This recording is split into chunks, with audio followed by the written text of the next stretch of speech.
خواجہ احمد عباس کا بہت ہی خوبصورت اور مختصر افسانہ ابابیل، جو مجموعہ ایک لڑکی میں شامل ہے۔ اس کا نام تو رحیم خان تھا، مگر اس جیسا ظالم بھی شاید ہی کوئی ہو۔ گاؤں بھر اس کے نام سے کانپتا تھا، نہ آدمی پر ترس کھائے نہ جانور پر۔ ایک دن رامو لوہار کے بچے نے اس کے بیل کی دم میں کانٹے باندھ دیے تھے تو مارتے مارتے اس کو ادھموا کر دیا۔ اگلے دن ذیلدار کی گھوڑی اس کے کھیت میں گھس آئی تو لاٹھی لے کر اتنا مارا کہ لہو لہان کر دیا۔ لوگ کہتے تھے کہ کم بخت کو خدا کا خوف بھی تو نہیں ہے، معصوم بچوں اور بے زبان جانوروں تک کو معاف نہیں کرتا، یہ ضرور جہنم میں جلے گا۔ مگر یہ سب اس کی پیٹھ کے پیچھے کہا جاتا تھا، سامنے کسی کی ہمت زبان ہلانے کی نہ ہوتی تھی۔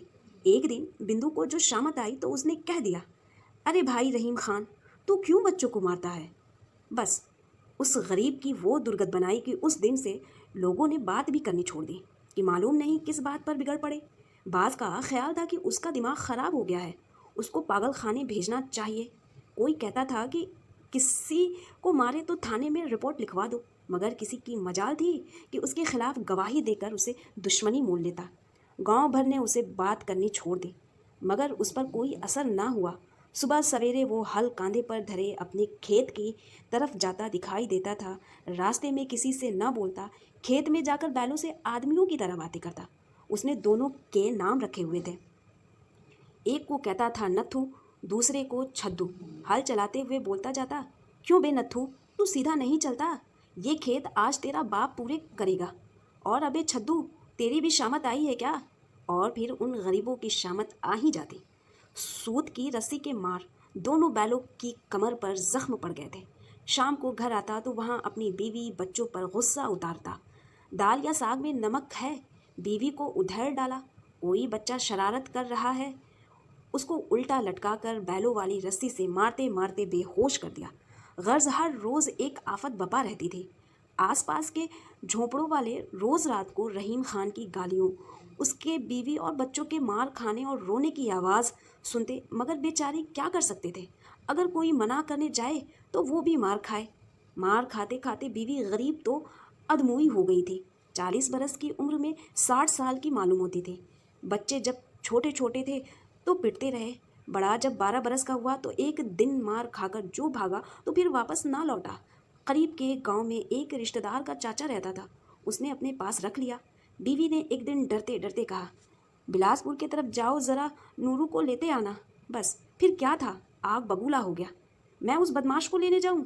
اب وہ خود بھی آیا تو ٹانگیں چیر کر پھینک دوں گا۔ وہ بدماش کیوں موت کے منہ میں واپس آنے لگا تھا؟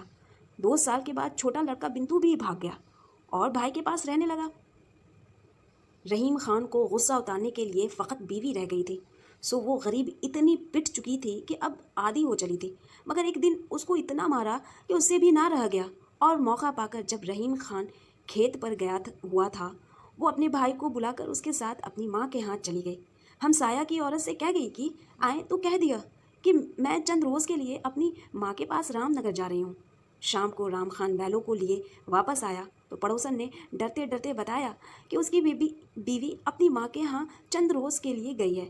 رحیم خان نے خلاف معمول خاموشی سے بات سنی اور بیل باندھنے چلا گیا۔ اس کو یقین تھا کہ اس کی بیوی اب کبھی نہ آئے گی۔ احاطے میں بیل باندھ کر جھونپڑے کے اندر گیا تو ایک بلی میاؤں میاؤں کر رہی تھی۔ کوئی اور نظر نہ آیا تو اس کی ہی دم پکڑ کر دروازے سے باہر پھینک دیا۔ چولہے کو جا کر دیکھا تو ٹھنڈا پڑا ہوا تھا۔ آگ جلا کر روٹی کون ڈالتا؟ بغیر کچھ کھائے پیے ہی پڑ کر سو رہا۔ اگلے دن رحیم خان جب سو کر اٹھا تو دن چڑھ چکا تھا، لیکن آج اسے کھیت پر جانے کی جلدی نہ تھی۔ بکریوں کا دودھ دو کر پیا اور حقہ باندھ کر پلنگ پر بیٹھ گیا۔ اب جھونپڑے میں دھوپ بھر آئی تھی۔ ایک کونے میں دیکھا تو جالے لگے ہوئے تھے، سوچا کہ لاؤ صفائی ہی کر ڈالوں۔